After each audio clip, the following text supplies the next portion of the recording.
Right, ebusu mu bibia kwa ban fambra 2K ni some blossom e wo YouTube so say ebusu afọ yaba as usual ensem ahodo a ekoso e wo Ghana ase no ana de besu mehefo ene atifo nya na ebusu amno kase no ensem bi aba betodwa a eho hia se won so unya bi na wotie na ho de ekọ ne sent no anam de sa info wi e ba beso mo na ebusu amempesem kasbetent kra de beko na kwa akọje ensem ni na enchemu e de aba message so nya subscribe mfama me a na subscribe ya e de amam na bibia so etimi aye kama midin e de kwam gentle.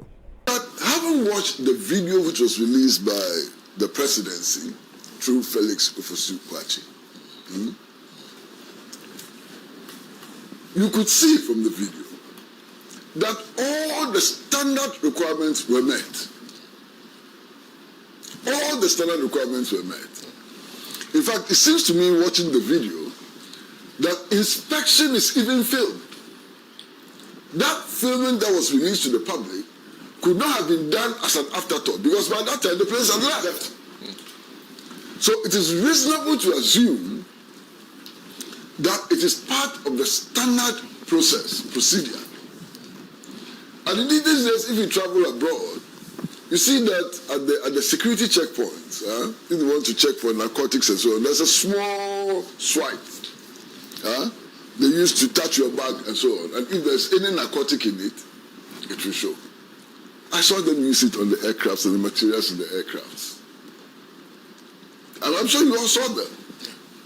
You understand? These aircrafts were so vigorously inspected. So vigorously inspected on camera. So all this needless speculation, I'm wondering where it's coming from. You have the facts and you say, no, I'm going to speculate. What's wrong with you, my brother? When the facts are not available, you can speculate. But when the facts are there, staring in your face, you don't speculate. You analyze the facts. And so far, I don't see any analysis of facts, but empty speculation. Just intended to cast doubt. You understand? Oh, yeah. Intim Fodyo could be right because 20 years ago, an ambulance was caught somewhere in Sogakope carrying marijuana. What? Is that a level of analysis? So in that case, every ambulance you see anywhere in the world or anywhere in the country must be carrying drugs. What kind of assumption is that? Clearly, my goodness, what kind of assumption is that? I don't know where it's coming from. To be quite honest with you, I don't know where it is coming from. Now, you see,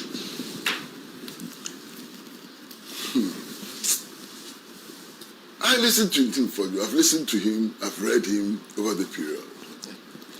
And to be honest, I really pity him. Okay. Because at this press conference, he told us. So he must be clear in his mind whether he's speaking as a minority spokesperson or he's speaking for Parliament. Now that lack of clarity itself raises many important questions.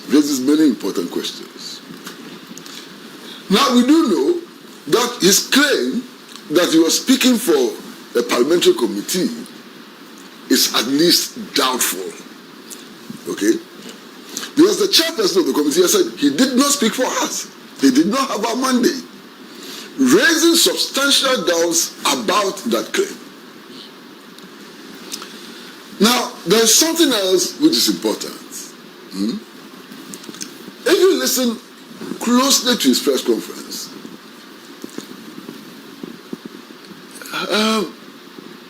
it was very confusing.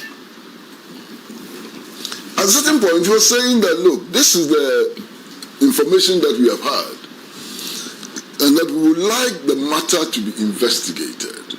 That's one breath. At another point, he actually emphatically makes the claim that Ghana has become a hub for money laundering and drug trafficking. He has suddenly become a hub. How do you reconcile these two positions? Is it a case that he has heard rumors, unverified rumors, that he wants the state security agencies to investigate?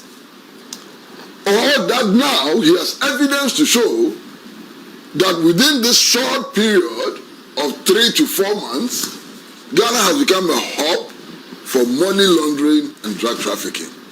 There needs to be some reconciliation, because it doesn't make sense that there's a gap which needs to be filled. And then, Senna,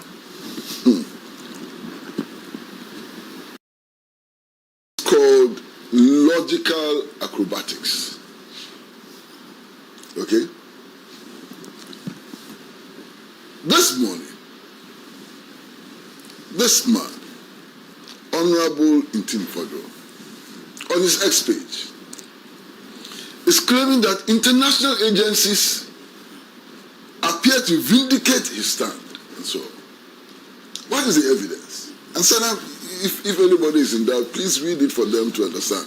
I mean, when they are in doubt, I don't think they are in doubt yet. When they get into doubt, read it for them.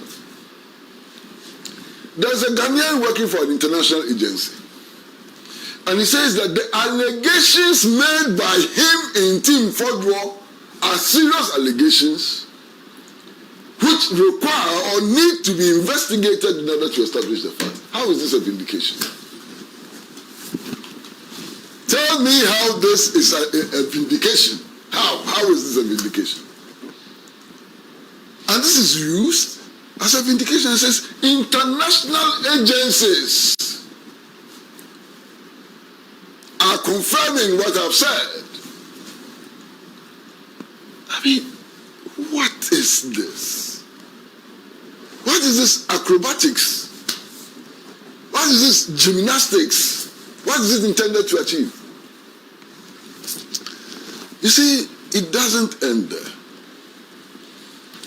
If you listen to public commentary on the matter, you get the impression that President John Dramani Mahama has ordered the arrest of Intim Fodro because of what he has said. No such order has been given. Read President Mahama's tweet very carefully. It says, look, these are serious allegations. We are concerned about these serious allegations. We want to establish the full facts so that we can deal with the matter on an empirical basis. And therefore, I'm asking the security agencies to collaborate. The essential word is collaborate with Intim Fodro in order to establish the facts. So indeed, he's not in the category of an arrested person. He's a collaborator. He's part of the investigators.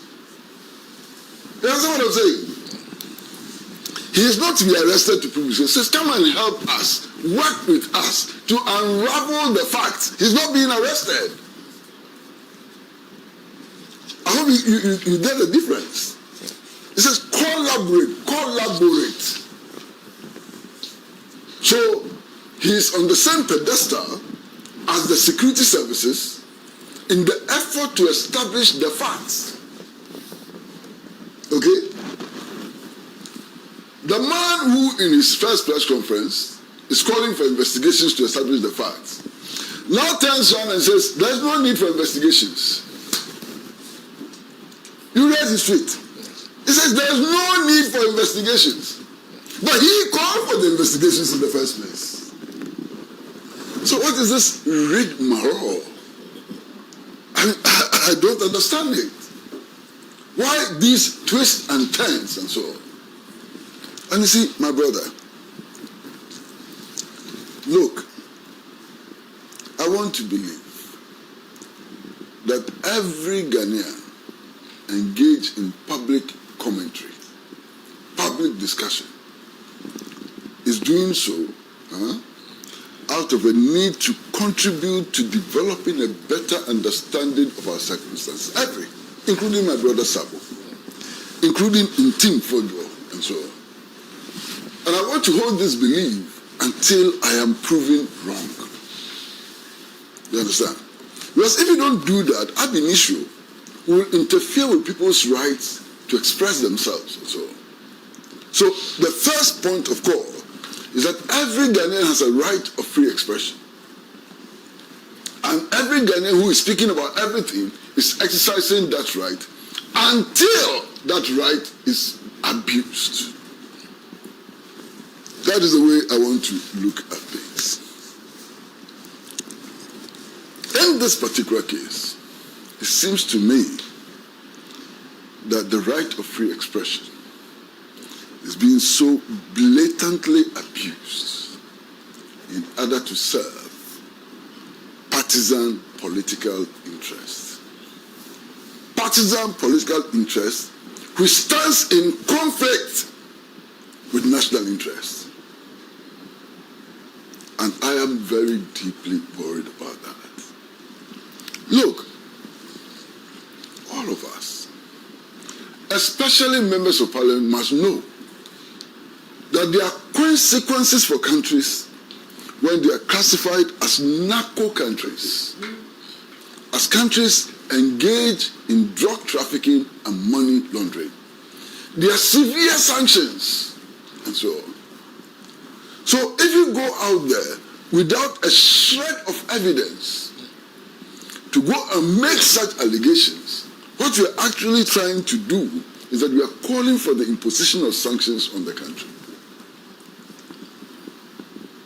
That's what we are doing.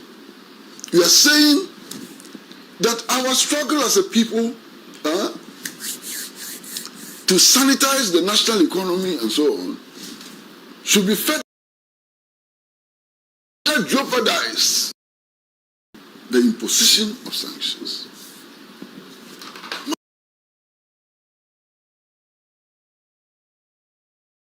Cocoa, supposed to be the main driver of the Ghanaian economy, is in deep, deep crisis. And sometimes when I sit back, I am amazed, at the courage of somebody like Dr. Randy Abbey. He must be a very courageous person. I said that yesterday. No, Randy must have some courage. Yes. I mean, to decide at this stage to go and carry the burden of Cocoa Boy, Yeah. you need a lot of courage to do that.